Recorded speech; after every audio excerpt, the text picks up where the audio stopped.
और आज ये 200 एकड़ का जो क्षेत्र हम लोगों ने उस समय ब्रह्मोस मिसाइल के लिए उपलब्ध करवाया था, उस से अब ये उत्पादन कार्य प्रारंभ हो रहा है। प्रधानमंत्री जी के मेक इन इंडिया के कार्यक्रम को आगे बढ़ाने, रक्षा मंत्री जी के लखनऊ में इस महत्वाकांक्षी योजना को उठाने के कार्यक्रम को आगे बढ़ाने और देश की रक्षा सेनाओं को रक्षा उत्पादन के क्षेत्र में आत्मनिर्भर बनाने के लक्ष्य को आगे बढ़ाने का एक अभियान का हिस्सा है। ब्रह्मोस मिसाइल क्या होती है, अभी आपने ऑपरेशन सिंदूर के अंदर इस मिसाइल के पराक्रम की एक झलक देखी होगी, और नहीं देखी होगी तो कम से कम पाकिस्तान वालों से पूछ लेना चाहिए कि ब्रह्मोस मिसाइल की ताकत क्या है।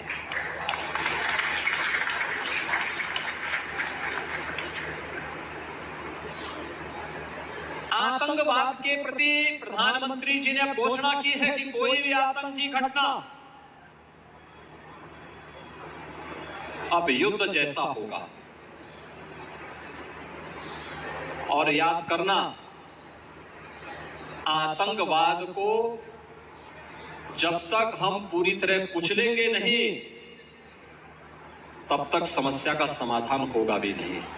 अब समय आ गया है जब इसको कुचलने के लिए हम सबको एक स्वर से प्रधानमंत्री मोदी जी के नेतृत्व में पूरे भारत को, पूरे उत्तर प्रदेश को मिलकर के इस अभियान के साथ जुटना होगा।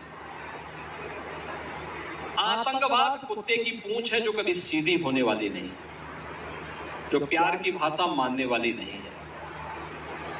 उसको उसकी भाषा में जवाब देने के लिए तैयार होगा। और इस दिशा में भारत ने ऑपरेशन सिंदूर के माध्यम से दुनिया को एक संदेश दे दिया है। उत्तर प्रदेश के अंदर जो 6 के 6 नोड डिफेंस मैन्युफैक्चरिंग कॉरिडोर के हमारे विकसित हो रहे हैं, इन 6 के 6 नोड पर हमारा कार्य तेजी के साथ आगे बढ़ रहा है। इससे पहले हम लोगों ने कानपुर में, वहां पर रक्षा सेनाओं के लिए जो गोला बारूद बनता है उसके उत्पादन के एक केंद्र का वहां पे शुभारंभ किया था। बहुत बड़ा केंद्र बना है, आप जाएंगे अत्याधुनिक केंद्र है। अब वे अपने एक्सपेंशन के लिए भी उन्होंने और लैंड मांगनी प्रारंभ की। लखनऊ में भी आपने देखा होगा कि ब्रह्मोस को जैसे ही 200 एकड़ लैंड दी गई तो पीटीसी भी यहां पर आया है। पीटीसी के कार्यों को आपने देखा होगा कि न केवल ब्रह्मोस के लिए बल्कि एरोस्पेस से जुड़े हुए उन सभी कार्यों के लिए उनके द्वारा एक एंकर यूनिट के रूप में यहां पर उत्पादन कार्य अपना प्रारंभ भी किया गया है। लगभग 7 यूनिट यहां पर ब्रह्मोस से जुड़ी हुई एंकर यूनिट भी इसके अगल बगल लग रही है। ये चीजें दिखाती है कि जो कभी 2013-14 में भारत के अंदर भारत का जो निर्यात था रक्षा उत्पादन के क्षेत्र में, आज हम उससे कई गुना ज्यादा, यानी कई सौ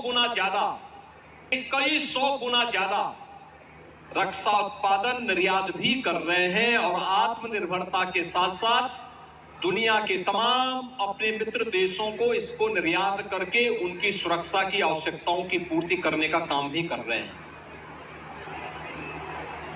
किसी भी स्वावलंबी देश के लिए आवश्यक होता है कि अपनी रक्षा आपूर्ति के लिए वह दुनिया के अन्य देशों पर निर्भर होने की बजाय स्वयं उस लक्ष्य को प्राप्त करे।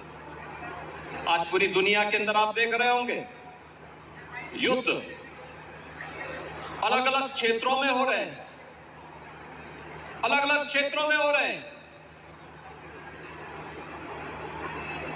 उन क्षेत्रों में अगर आप देखेंगे कि अगर जिन देशों के पास अपनी स्वयं की रक्षा उत्पादन की क्षमता नहीं है, वे देश इस प्रवर्तमान अभियान के एक अलग थलग पड़े हुए दिखाई देते हैं।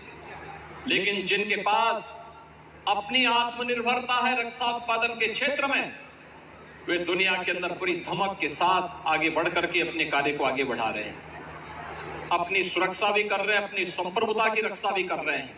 आपके सामने इजराइल का उदाहरण है।